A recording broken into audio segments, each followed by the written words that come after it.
And so I can understand if I'm in your shoes looking back at the United States trying to figure out what are they doing and why are they doing this?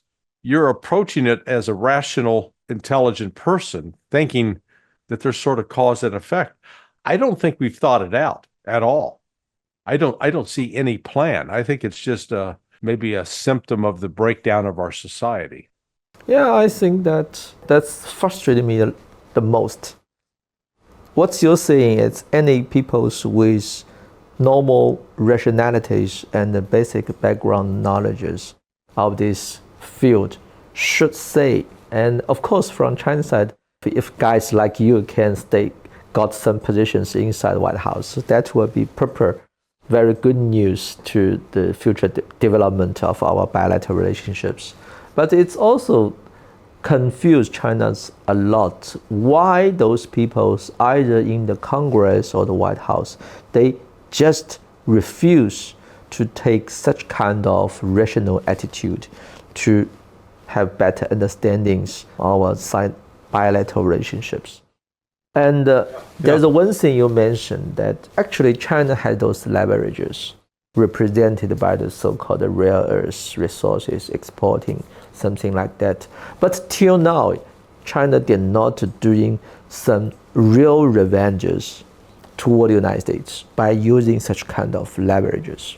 The most pathetic part is, from China's side, we believe by cautious, by make some self-restraint, not to use such kind of leverages to launch retaliations toward the United States, will become the evidence of the China's good willingness to protect our bilateral relationships. But such kind of signals will never be explained or accepted by the decision makers in DC.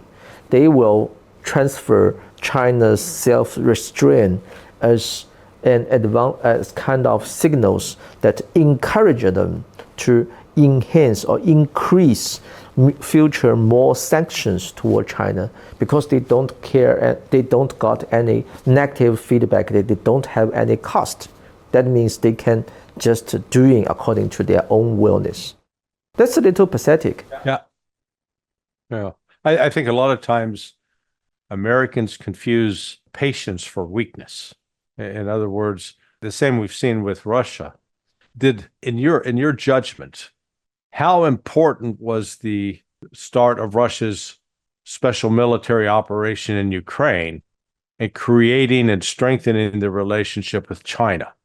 Because, I've argued that the U.S. policy, its animus towards Russia, has finally created that very thing that we said we didn't want to create, which was bringing Russia and China together in a relationship that was more than just being friendly neighbors, that ways that they could now integrate both economically, militarily, culturally. I'll tell you just my first visit to Moscow. I'm in the Intercontinental Hotel, which is just about a kilometer north of Red Square. And I go down for breakfast. And I walked in and I thought I was in Beijing. I was the only North American in there. Everybody else was Chinese. So I went, oh. You know that when Biden took office in the year 2021, I believe that he made a trip to Switzerland and met with President Putin there with a dialogue to improve these bilateral relationships.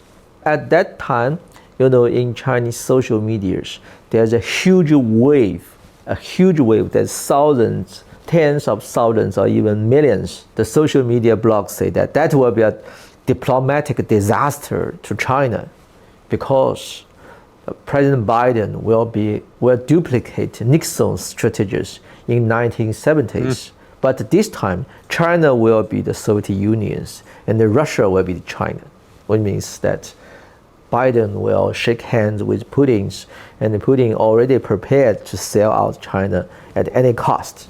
And then these U.S. and Russia will improve their relationships, and then during these new Three Kingdom games, China will be the only enemies, and the U.S. and Russia will become friends. But you were saying that it's very ironic. At that time, U.S. and Russia did not improve their relationship because they have a problem of Crimea. And Putin's requirement to improve this bilateral relationship is nothing more than lift up all the financial sanctions United States and the Western countries produced after the Crimea crisis.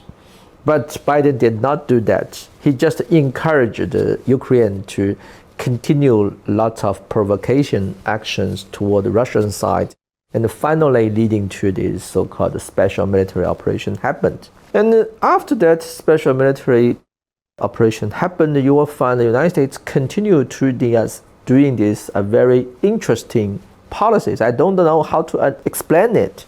On one side, the United States raised tough pressures for China. He said that China, you should join us to jointly sanction Russia.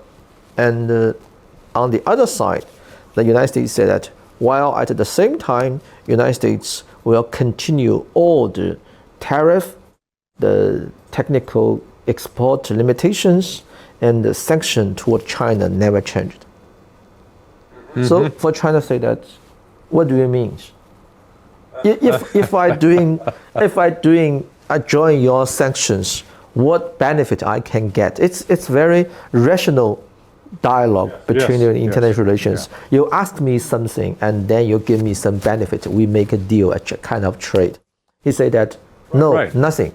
And even I will not praise you, because if you join these sanction teams, it's all my victories. It's not your wellness or it's your friendship to me. You owe me some things. You must do according to what I say.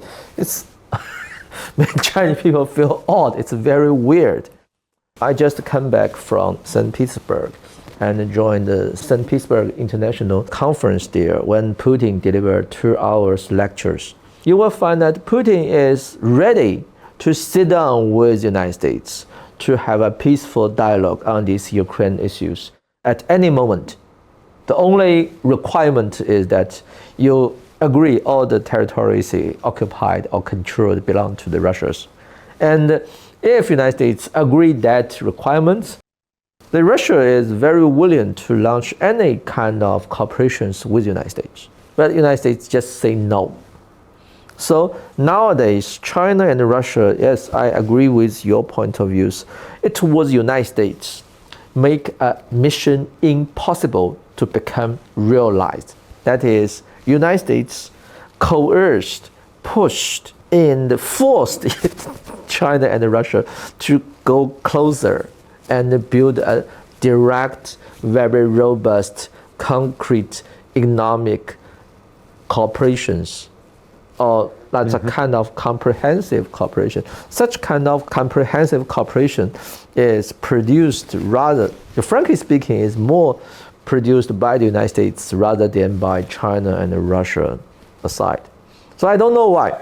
I also cannot understand why the United States would prefer such kind of strategy. Maybe in a joke, we can say that US believe that either China and Russia is only a piece of cake, small challenges to the United States. As a superpowers, the United States must be qualified to suffer more challenges. So just to level up the difficulties. I don't know why. I cannot understand why US takes such kind of very weird strategies to dealing with these China and Russia relationships simultaneously.